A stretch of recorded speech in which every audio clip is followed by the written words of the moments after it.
Hi guys, Andy with the Exit Advisor here. I asked 5 business owners who've never sold a business what their top questions would be. So I've got 12 questions here on the board behind me. We're going to go through them one by one. If you're curious about it, stick around. Kind of following on from that, deal falling out of bed.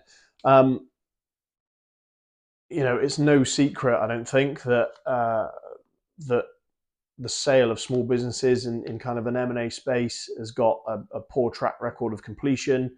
Uh, it's probably as low as 3 in 10 or 4 in 10, I think, is the figure that's kind of banded around now.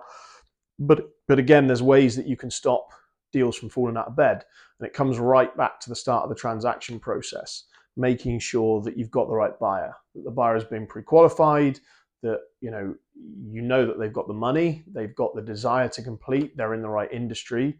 It's not just someone that's been on one of these no money down courses that has been a postman all their life, and all of a sudden they want to run a dry line in business. Like, you've got to find a strategic, sensible buyer, somebody who is competent, and this kind of finding that person increases, in my opinion, the likelihood that a sale is going to complete. Checking that they are well funded. It might be through a mix of asset finance and loan financing to purchase shares. We'll get onto that briefly, but financing for share purchase is notoriously difficult, and there's separate due diligence that needs to come from that.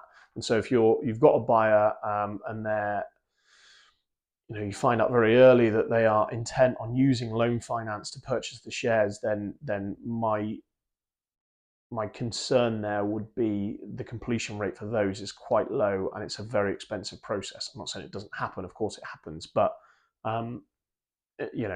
find out what the financing situation is like from the buyer, and make a judgment call from that.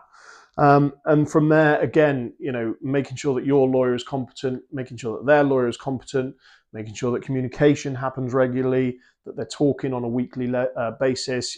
I like to have weekly meetings, even if it's just a 15-minute thing that we blast through the points.